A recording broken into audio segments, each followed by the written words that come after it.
नमस्कार सभी को। मेरी वीडियो में कमेंट करने के लिए सभी का बहुत बहुत धन्यवाद।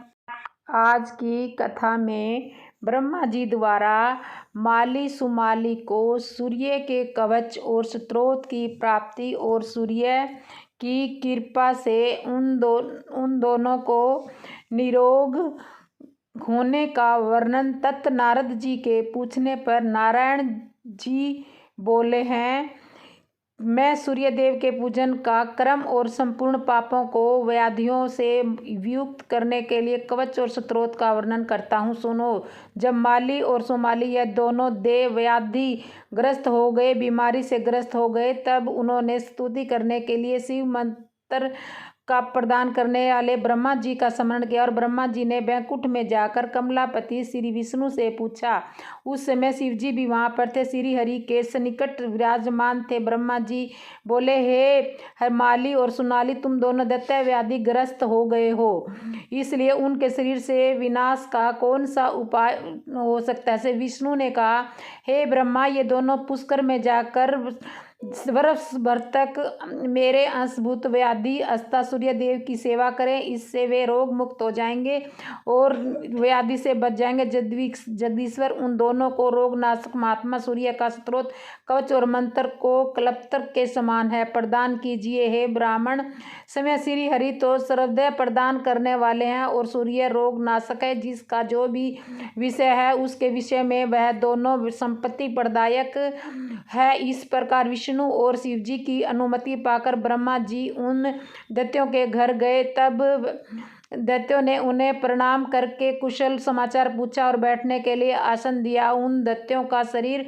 गल गया था, उनमें से दुर्गंध आ रही थी। आहार रहित होने के कारण वे चलने फिरने में भी असमर्थ हो गए थे। तब समय दयालु ब्रह्मा जी ने उन दोनों को कहा। ब्रह्मा जी बोले, तत्सो तुम दोनों कवच स्त्रोत और पूजा की विधि का क्रम ग्रहण करके पुष्कर में जाओ और वहां विमर भाव से सुमृत का भजन करके उन दोनों ने कहा, हे ब्राह्मण, किस विधि से और किस मंत्र से हम सूर्य देव का भजन करें, उनका स्त्रोत क्या है, उनको कौन सा कवच है, वह हमें प्रदान कीजिए। तब ब्रह्मा जी ने कहा, वत्स्य, यहाँ त्रिकाल स्नान करके इस मंत्र से भक्ति पूर्वक भास्कर की भली भांति सेवा करने पर तुम लोग निरोग हो जाओगे। यह मंत्र इस प्रकार है, ओम नमो भगवते सूर्योदय परमात्मा ने स्वाहा। इस मंत्र से सावधान तथा सूर्य देव का पूजन करके भक्ति पूर्वक 16 उपहार प्रदान करने चाहिए।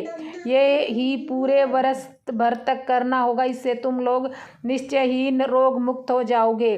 पूर्व काल में अहिल्या का हरण करने के कारण गौतम के श्राप से जब देवराज इंद्र के शरीर में शस्त्र भंग हो गए थे, तब संकट काल में बृहस्पति जी ने प्रेम पूर्वक पाप युक्त इंद्र को जो कवच दिया था, वही अपूर्व सूर्य कवच मैं तुम लोगों को प्रदान करता हूँ।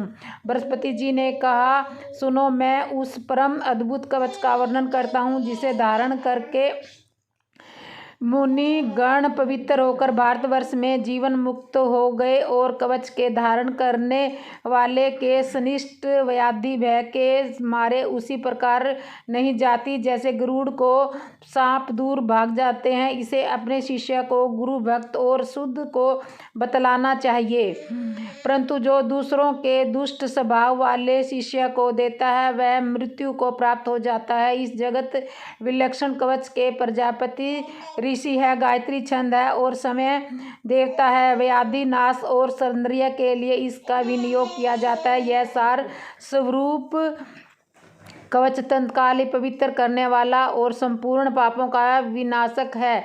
ह्रीं ओम क्लीं भ्रीं श्री सूर्यदेवाय नमः मेरे मस्तक की रक्षा करे। उपयुक्त अष्टादशाक्षर मंत्र सदा में मेरे कृपालु को बचाए। ओम ह्रीं ह्रीं भ्रीं श्री सूर्यदेव स्वाहा मेरी नासिका को सुरक्षित रखे। सूर्य मेरे नेत्रों की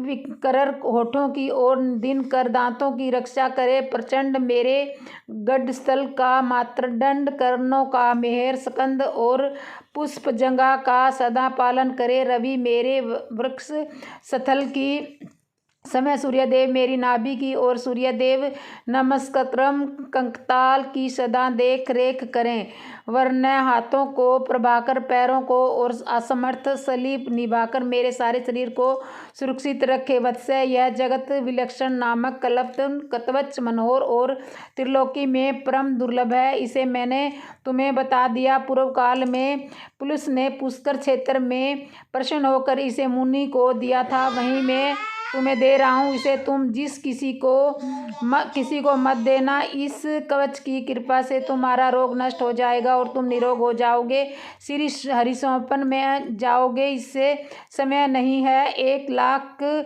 वर्ष तक फल मिलता है। यह फल निश्चय ही इस कवच के धारण से प्राप्त हो जाता है। इस कवच को जाने बिना मूर्ख सूर्य की भक्ति करता है, इसे 10,00,000 का वर्णन नहीं मिलती। और ब्रह्मा जी ने कहा, वत्स्य, इस कवच को धारण करके सूर्य देव की स्तुति करने पर तुम लोग रोग मुक्त हो जाओगे, यह निश्चय है। वत्स्य, मैंने इस सप्तऋषि का वर्णन दिया है, यह गोपनीय से भी परम गोपनीय है, जो नित्य तीनों काल का समस्त वियोपनियों से मुक्त करता है। इसके अवध करोड़ दरिद्रियां दूर नष्ट हो जाती है।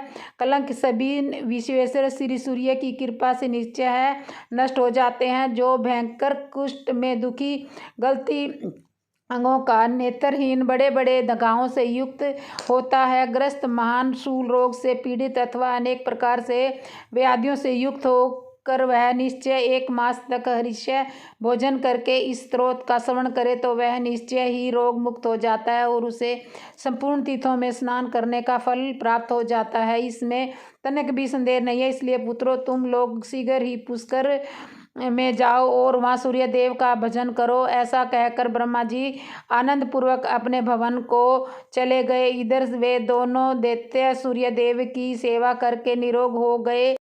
वत्स्य, नारद जी इस प्रकार मैंने तुम्हारे पूछे हुए विघ्नेश्वर के विघ्न का कारण और सर्व विघ्न हर सूर्य कवच और सूर्य स्तव आदि सुना दिए। नारद एक बार देवराज इंद्र निर्जन में एक पुण्य उद्यान में गए थे। वहाँ सभा अप्सरा से उनका स्वागत हुआ, विहार करने लगे। इसी बीच मुनि श्री दुर्दशा बैकुंठ से कैलाश जाते हुए शिष्य मंडली सहित वहाँ आ पहुँचे। देवराज इंद्र ने उन्हें प्रणाम किया और मुनि ने आशीर्वाद दिया। फिर भगवान नारायण का दिया हुआ परिजात पुष्प इंद्र को देकर मुनि ने कहा, देवराज इंद्र, भगवान नारायण के निवेदन, यह पुष्प यह विघ्नों का नाश करने वाला है, यह सब को मस्तक पर रहेगा। यह स्वस्त्र विजय प्राप्त करके और देवताओं में अन्न ग्रहण करेगा और पूजा का अधिकारी होगा। महालक्ष्मी छाया की तरह सदा उनके ऊपर साथ रहेगी और ज्ञान देगी, बुद्धि देगी, बल देगी। सभी बातों में सब देवताओं से श्रेष्ठ और भगवान श्री की परिक्रमी होगा। परंतु जो परामर अहंकार वंश भगवान श्री हरि के निवेदन इस दुनिया का मस्तक पर धारण नहीं करेगा, वह अपनी जाति वालों के सहित ही सृष्टि करेगा। यह कर दुर्दशा श्री शंकरालय को अपने सिर पर ना धारण करके रावत हाथी के मस्तक पर रख दिया। इस प्रकार इंद्र श्री भ्रष्ट हो गए और इंद्र को श्री भ्रष्ट देखकर रंभा भी उन्हें छोड़कर स्वर्ग चली गई और गजानन को नीचे गिराकर हाथिनी के साथ विहार करने लगा। उस वन में उसके बहुत से बच्चे हुए। उसी से इस हाथी का मस्तक काटकर बालक गणेश के सिर पर लगा दिया। और वत्स्य, गजमुख के लगाने का प्रसंग तो तुमने सुना दिया, उसके श्रवण से सभी पाप नष्ट हो जाते हैं। क्या सुनना चाहते हो सो कहो। नारद जी पूछा, प्रभु, किस प्रकार ब्रह्मा श्राप के कारण वे सभी देवता श्री भ्रष्ट हो गए और पुनः किस प्रकार उन्होंने इन जन्नत जनी के कमला को प्राप्त किया और उस समय महेंद्र ने क्या किया, आप सब हमें बताने की कृपा कीजिए। तब श्री नारायण ने कहा, नारद, जिसकी बुद्धि अत्यंत मंद हो गई हो, उसे भ्रष्ट करने के कारण जिसका दीनता छाई हो और जिसका आनंद नष्ट हो गया था, इस इंद्र, गजेंद्र और रंभा से भूत होकर अरावती में गया। मुने वहाँ उसने देखा कि उस पुरी में आनंद का नामो निशान नहीं है। वह दीनता से ग्रस्त, बंधुओं से हीन और शत्रु वर्गों से खचाखच भर गई है। तब दूत ने मुख से सारा वृत्तांत सुनकर वह देव गुरु बृहस्पति जी के घर गया और फिर गुरु तथा देवगणों के साथ वह ब्रह्मा जी की सभा में जा पहुंचा, जहां जाकर देवताओं सहित इंद्र ने तथा बृहस्पति जी ने ब्रह्मा जी को नमस्कार किया और भक्ति भाव सहित वेद वृत्तांत के अनुसार स्तोत्र द्वारा उनकी स्तुति की।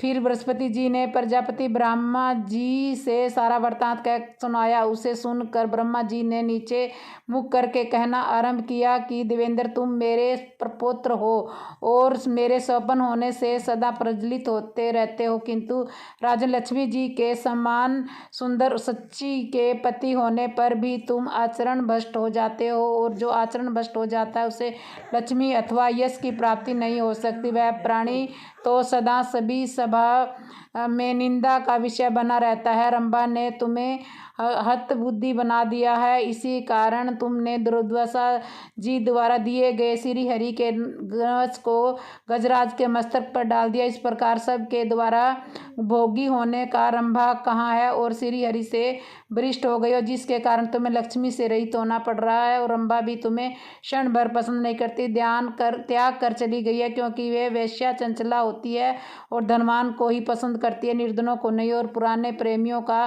तिरस्कार करके नए नए प्रेमियों को खोजती है रहती है। परंतु वश तो बीत गया, वह तो चली ही गया, क्योंकि बीता हुआ पुण्य वापस कभी नहीं आता। तुम लक्ष्मी जी की प्राप्ति के लिए भक्तिपूर्व नारायण जी का भजन करो। इतना कहकर नारायण प्रयाण ब्रह्मा जी ने इंद्र को जगत सृष्टा की नारायण का स्तोत्र कवच और मंत्र दिया। तब इंद्र देवताओं और गुरु के साथ पुष्कर में जाकर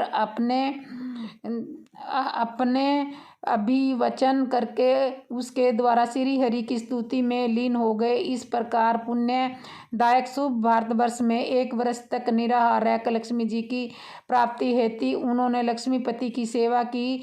तब श्री हरि ने प्रकट होकर देवराज इंद्र को मन वांछित वर मांग और लक्ष्मी जी का स्तोत्र कवच और ऐश्वर्यवर्धक मंत्र प्रदान किया। मुनि यह सब देखकर श्री हरि तो बैकुंठ को चले गए और इंद्र क्षीर सागर पर पहुंच गए। वहां उन्होंने कवच धारण कर स्तोत्र द्वारा स्तुति करके लक्ष्मी जी को प्राप्त किया और फिर देवराज इंद्र ने शत्रु को जीत कर अमरावती को अपने अधिकार में कर लिया। इस प्रकार सभी देवता एक एक करके अपने इच्छित स्थान को प्रस्थान हो गए। और नारद जी ने पूछा, श्री हरि के अंश से उत्पन्न हुए महाभाग्य, आपकी कृपा से मैंने गणेश जी का सारा वृत्तांत चरित्र सुन लिया, किंतु हे ब्राह्मण, श्री विष्णु ने उस बालक के धड़ पर गजानंद दांतों वाले मुख को जोड़ा था, फिर वह शिशु एक दंत जैसे कैसे हो गया, इसका क्या कारण है, कहाँ चला गया, प्रसंग भी बताने की कृपा कीजिए, क्योंकि आप सर्वश्रेष्ठ ज्ञाता हो, कृपालु, भक्तो वत्स्य। और श्री नारायण जी के देवऋषि नारद को भी कुछ बताया, उसका वृत्तांत आप अगले अध्याय में सुनोगे। उम्मीद करती हूँ यह वीडियो आपको पसंद आई होगी। तो थैंक यू फॉर वॉचिंग। जय श्री राम।